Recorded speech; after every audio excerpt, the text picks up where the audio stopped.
Good morning and welcome to yet another edition of The Focus Show, this time around focusing on health and wealth. In today's show, we'll delve into the two things that I think makes our life a little bit better, our health and our finances.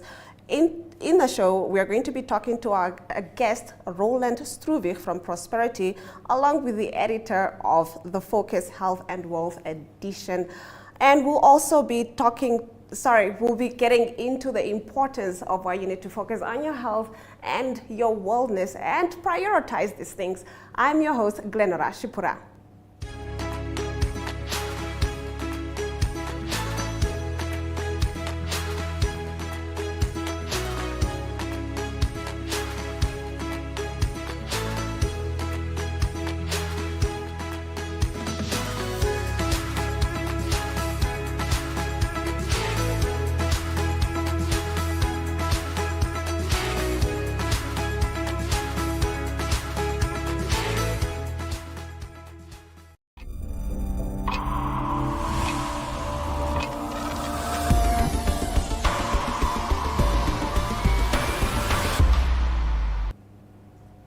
Now I'd like to make a correction. I did say health and wellness, but it's actually health and wealth. Yes. Yes, because you need both of them. You need both, yes. You need both of them. Joining me is the editor for the Focus Health and Wealth edition.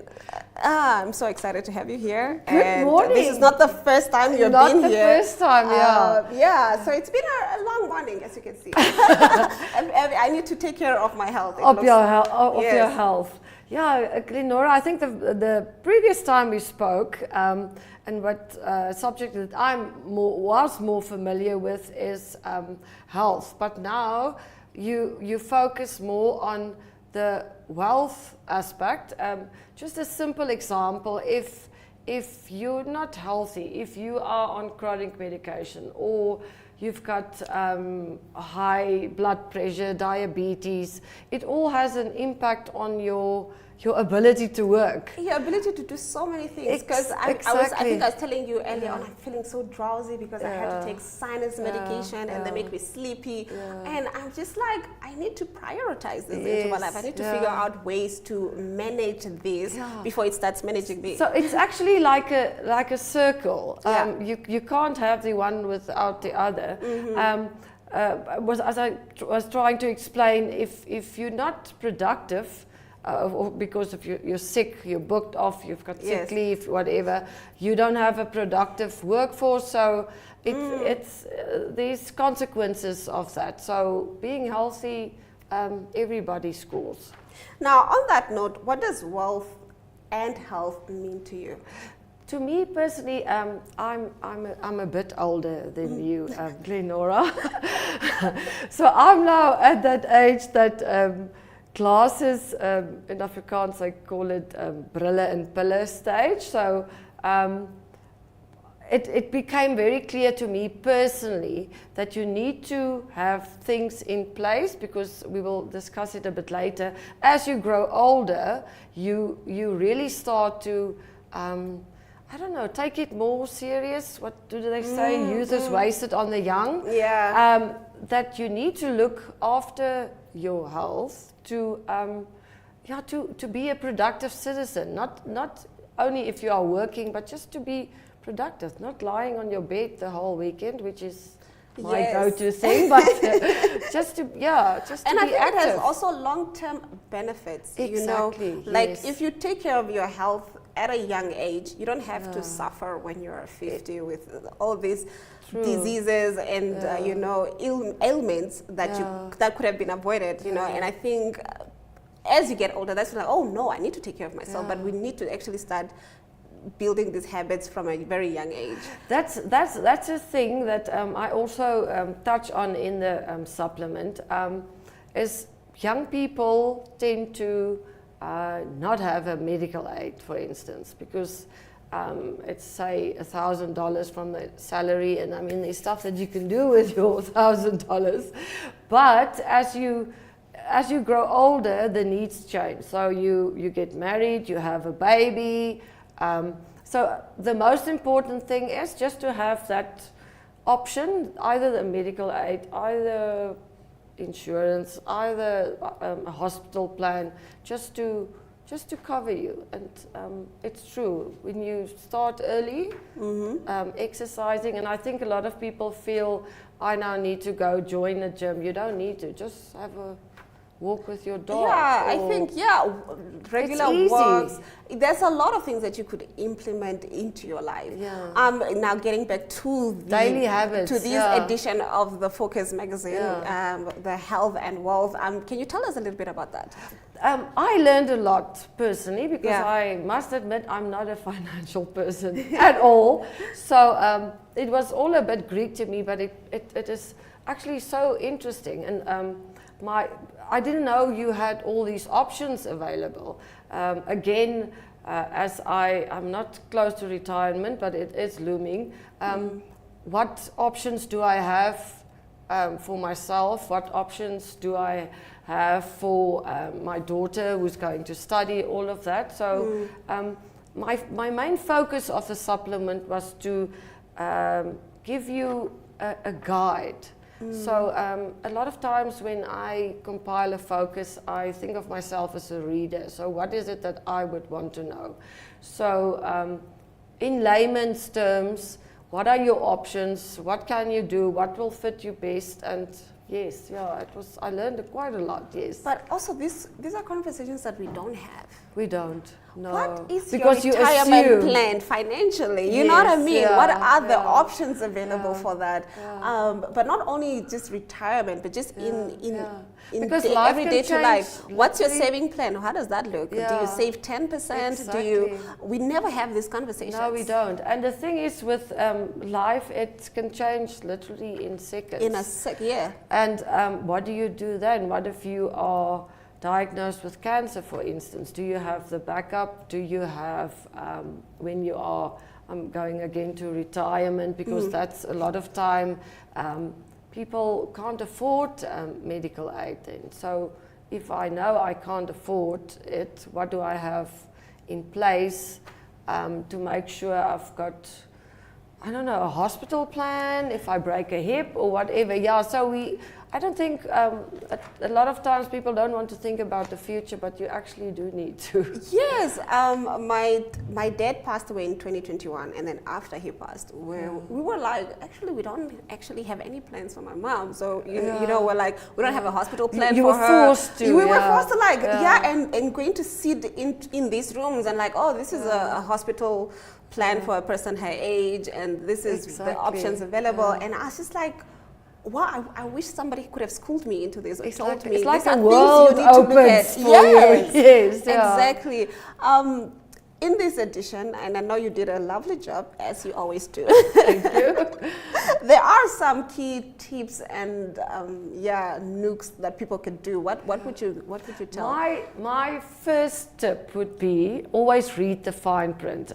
Something that I found also very interesting, and I think Roland, that's our guest later on, can maybe elaborate on that if he wants to, is make dead sure that your plan covers things that you want to cover.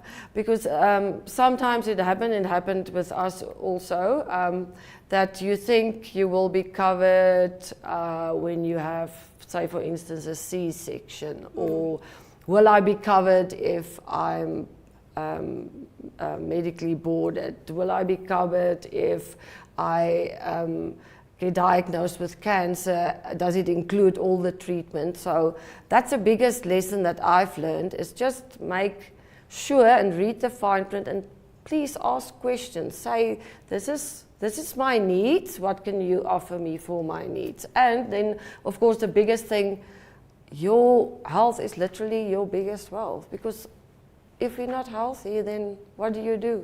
Like you said, if you're sick, you're not going to work. And Exactly. You're You're not going to live life, yeah.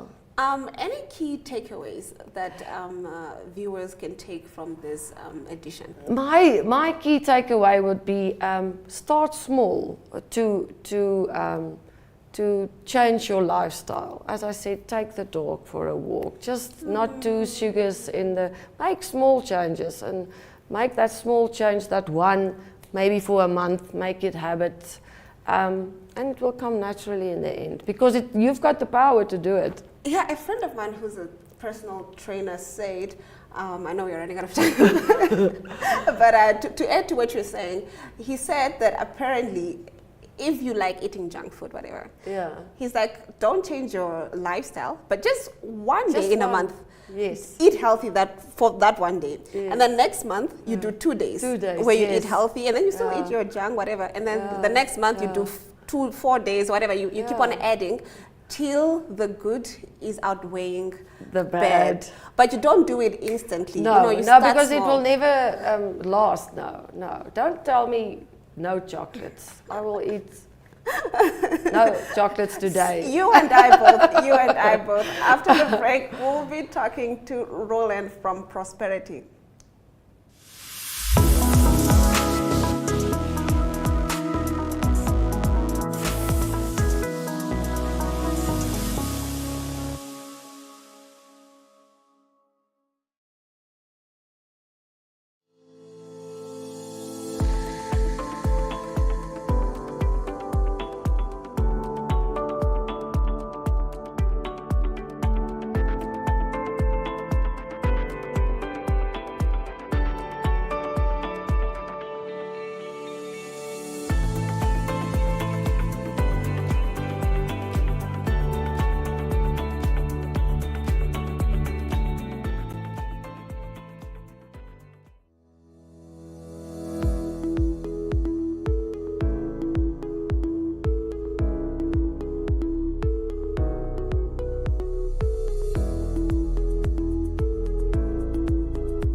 I'm now joined by our special guest, Roland from Prosperity.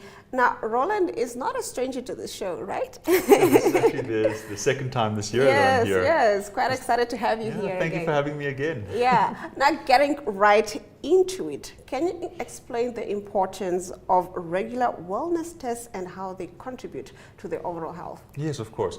So I think the wellness tests, it's very important that we have them. Just again on that you touched previously on the planning for your health. So the wellness tests like your cholesterol test, your blood pressure, those are yearly tests. If you have a medical aid, it'll be covered by the medical aid, and that you just go have so that we can start planning any preventative steps, because it's very important that we actually detect problems before they manifest and become bigger. So those wellness tests are maybe your blood sugar level is a bit high and you need to change your diet. Maybe your BMI is a bit high and we need to get you to a biokineticist to assist with that. Cholesterol tests, maybe that's getting too high. We need to watch out for that because we could see cardiovascular issues emerging. And I think just again, from our side, from Renaissance's side, Renaissance Medical Health, our members, when they go for the test, they actually get additional rewards into their wallet, because it's much more affordable for a medical aid fund if we can prevent a member from getting sick rather than treating them after they're sick. So if you as a member go for a test, you'll get cash into your, what we call the benefit wallet, for your cholesterol tests, for your blood pressure tests, for your BMI tests. Now, this sounds really good, but I feel like there's some stigma around a wellness test. Like, I know somebody was telling me 2 days ago, they go for it, for a wellness test yearly. And I was like, but you're young, and I feel like, I'm young. Why do I need to go get checked out for, unless I'm feeling not okay? I think there's a stigma around getting this type of test, especially if you're young. You don't feel the need to do it. Yeah. You see we do know about that stigma. I think the concern that actually raises is people don't realize with the way that we have lifestyles, and especially in Namibia, us Namibians, we eat a lot of meat. We eat too much meat. I mean, if you go anywhere else in the world, they don't eat that much meat. You're speaking to a Herero here. Exactly. So, I mean, even myself, so we tend to have higher blood pressure in Namibia because of all the red meat we eat. that can cause cholesterol, that can cause heart problems. So you need to go for your wellness test when you're young, because if we can see, okay, you've got hypertension, high blood pressure, it's something that needs to start being treated. Because if you wait until you're older to get that test done, your heart has already taken a lot of strain, which could end you up in the hospital. Now you're scaring me. And I'm on the just other like, side, we eat so many sugars in our foods that diabetes as a lifestyle disease is becoming so prevalent in the age between, early 30s, where you would have been able to pick it up late 20s and actually help to change diets. And there are some forms of lifestyle diseases that you can stop before it becomes a full-blown disease. And that's especially why young people need to go for their tests. Wow. Okay, I'm feeling agitated now. I'm just like, wow, should my whole family go for a wellness test? Because we just think that it's just the older people that needs it, but we never consider that the younger generation needs it even more. Yeah. Getting into the wellness test, I know you mentioned is it the high blood pressure? Yes, what other types are there? So generally, now talking about the young versus the older people, so everybody should try to at least once a year get their blood pressure done, because that can fluctuate quite a bit in a year. We try and recommend a cholesterol test once a year, finger prick. It's just a little pin that they prick your finger, put in a machine. It gives you your cholesterol, blood sugar, just because of our lifestyles, BMI. And then when you get older, so like what was said earlier, your brille and pille age, then we start looking at added tests. So then we're looking at cancer screenings for men and women. When you reach your mid to late 60s, maybe even bone density, to see if osteoporosis is happening with bones. And that's then treatment for the old generation. But I think it's important that you talk to your doctor. Next time you go in for a general checkup with your doctor, or you're feeling a bit sick, ask your doctor what wellness tests they would recommend you do on a yearly basis. And it doesn't need to be the big test where you go and have blood drawn and tested. It's just a finger prick and blood pressure. So it takes about 4 or 5 minutes to do. And it can really change a person's life if there's something that's picked up. Really? Because I think every time we think of, that type of checkup, we think it's like, we have to go for a screening, it feels a little bit excessive and to a degree scary as well. Yeah. So just hearing that there's also other options where they might pick up if there's something, wrong, overall wrong, yeah. So with that whole screening that you're now talking about, this is actually something we're planning for 2024. Yeah. So it's not yet, but Renaissance members will get access to a machine that they'll be able to stand on that does about 15 different tests within a period of 5 minutes. So it's non-invasive, there's no blood involved, and it's quick. You're going to walk in, get your scans done, walk out, and this is really going to help us track members' wellness, because if you want, you can come in once every 6 months, and we can then start grafting this information. As Renaissance, next year is really going to be a very large focus on wellness treatments and wellness for our members. Post-COVID, we've really seen a lot of lifestyle diseases increase, and we now need to really have a year ahead of us where we start focusing on trying to clamp down on these lifestyle diseases and see what we can do to improve the health of the Namibian population again. Now that's quite interesting. You said post-COVID there's an increase of lifestyle diseases, and I'm just like wondering what would be the cost to that? So the cause is not really COVID itself. It was the way that we formed new habits during COVID. Everybody started doing more takeout. People stopped exercising. We see a lot of people never return back to exercising after COVID. That's true. And so we now need to start working on improving those lifestyle choices again, because we've gotten into bad lifestyle choice habits, takeaways, not exercising. Yes, and we now need to start exercising again. We need to start eating healthy. We need to consider what we're putting into our bodies, just to get ourselves I get that. Yeah, because remember the gyms were closed, we're not moving a lot, we're eating a lot, but we were barely moving. Now getting into that topic, exercise. How important is exercise to the overall well-being of a person and to the overall health of a person? So exercise is extremely important. It's one of the biggest things that can really improve health, the health of your heart. So cardiovascular issues, it can drop your blood pressure, it helps your BMI, which helps with cholesterol. And I know people are always telling me, but Roland, I just don't have time in the day. It doesn't mean you always have to go to a gym and exercise. What this means is you need to work exercise into your daily routine. Don't take the lift or the escalator, take the stairs 2 floors up. Oh. When you go shopping, don't go try park right in front of the shop. Park on the other side of the shop so you can carry your shopping I'm guilty of bags. all those things. We need to get our heart rates up. Oh.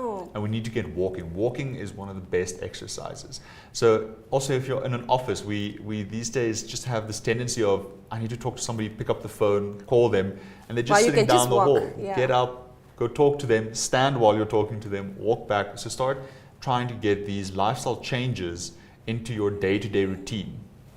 I feel like all of us are guilty of this. Like, honestly, I like everything you have mentioned, I literally did it this morning. Like everything, it's on a regular, but just to think about it, people don't think about, take the stairs instead of the lift. Lift or the escalator. Or the escalator. We never think about these things. It's just, or I park closest to the, because I don't want to carry my groceries you know what I mean? And like, it's difficult because now you have bags of groceries and Yes. you can either take the stairs or you can get on the escalator, and everybody takes the escalator and the stairs are empty. Yeah, now getting into that, you're making me, I don't want to say agitated, but I just feel like, wow, I have to do a lot for my health. I think I've been, like I mentioned earlier, I'm still feeling a little bit drowsy because I had to take some meds, but I think it's a consequence of not doing routine checkups, not doing the yearly tests, as you mentioned, and getting into that. Why is it important to have routine checkups? So the routine checkups are just, again, with the tests that you do regularly, it's just to ensure that you're healthy and to identify what's wrong. A lot of people, some people have very fast metabolism, so they don't need as much exercise as others. I personally have very slow metabolism, so I need to put that exercise in. If I eat too much bread over a weekend, the next morning, Monday. So these tests can tell us if you have a low metabolism. No, so it doesn't show you high? the metabolism, Yeah. but what it shows you, what I might need to do, I might need to exercise more, but somebody else might need to cut down on their sugars. So there's no one size fits all plan when you're starting to look at your wellness, and that's where the routine checkups identify what's a bit high. Is your cholesterol a bit high? Is your blood pressure a bit high? And then once you know what's a bit high, you can figure out, okay, what do I need to change in my lifestyle to improve this? So not everybody needs to take the stairs. Okay. Some people might just need to eat less sugar. Yeah, But it's always good I to think get it's some always exercise a good in. idea Yeah. to take the stairs. And I think your previous guest just mentioned planning for your health. And I think it's very difficult to say, but you need to, when you're looking at planning for your health, especially when looking at a medical aid, you actually need to plan for the things that you cannot plan for. Most people, when they look at medical aids, they go, okay, how much do I get for my glasses benefit? How much do I get for my teeth? Those things you can plan for because you can choose when you want to have it done. What you can't plan for is that car accident. You can't plan for cancer. And that is where you need to look at, is my medical plan sufficient for private hospitalization? The overall cost of private hospitalization is 31% of medical expenditure in Namibia. 31% for medical aids gets spent to private hospitals. Another 24% goes to specialists. So that's where you need to make sure you've got sufficient benefits. It's for the hospitals that you're going to need and for the specialists that you're going to need for the events that you cannot plan for. And then again, what I see a lot in Namibia is, I'll ask you this. Do you know the phone number of an ambulance service? No. Okay. No. So you're not planning. You're not planning for what can't be planned, because what Yes. happens when you're in a car accident? Who do you call? I actually have no idea. Yeah. We as a nation have been really bad at planning for what we cannot plan for. And I think most people should go and save an emergency evacuation number on your phone. Go look at your benefits, make sure you've got enough hospital benefits. Plan for the things that you cannot plan for. Plan for the things that you cannot plan for. I'm definitely going to take that with me. I think I also need to relook some of the plans, especially medical wise, that I've made, and just, you know what I mean? Like, I think we were looking at, do I really need this? Yeah. It's going to cost me this much more. Do I really need it? And now I'm like, Yeah. I know last time you were here, we talked, I think, a whole lot more on generic medications versus branded medication. Yes. You touched on it, and I think we still need to reiterate that message. Can you explain the difference? If So there's any. how a branded medication works is Yeah. a company goes through a research and development process, and they then develop this medication, and they then get a few years exclusive use on this. And in this time, they then brand it and they sell it, and it becomes the normal name in the market. Once their exclusive use has expired, then other companies are also allowed to make that medication under a generic name. Okay. Now, for a medication to be considered a generic medication, the FDA needs to approve it, and they look at the active ingredients, and the active ingredients need to be exactly the same, which means a generic medication, the pill might be green instead of white, but if you put it under a microscope or you test it, the active ingredients need to be the exact same. And I think this time I'm actually going to tell you a story. I know a pharmacist from South Africa who once told me when he was studying, they went to this massive factory in South Africa where they were making a nose spray. And the conveyor belt was running with these nose sprays on, and they were coming down a conveyor belt, and then at the end it split into two. The one went this way, the one went that way. The one got the branded label on, and the other one got a generic label on. So the same factory was producing the medicine for the brand, but also for the generic reseller. Years later, he's practicing in a pharmacy, and a man comes in with a generic and tells him, I want the brand name, this generic doesn't work. And him trying to, for an hour, explain to this man that not only it's the exact same medication that comes out of the exact same factory. Now, this isn't the case for all brands and generics. Often they are made in separate factories, but the active ingredient, and a generic is so much more affordable than a brand. And we often get the question, why is it so much more affordable? Because the generic brand didn't have to do the research and development. They didn't have to create an entire brand out of it. They didn't spend all those years with that. So that's why they can sell it for a more affordable amount. Yeah, I remember you mentioned that last time. Thank you so much for coming and enlightening us again. Well, with that, we've come to the end of our show. As always, I hope to leave you guys just a little bit more informed, as I am during the show. From me, Glenn Rashipura, until next time.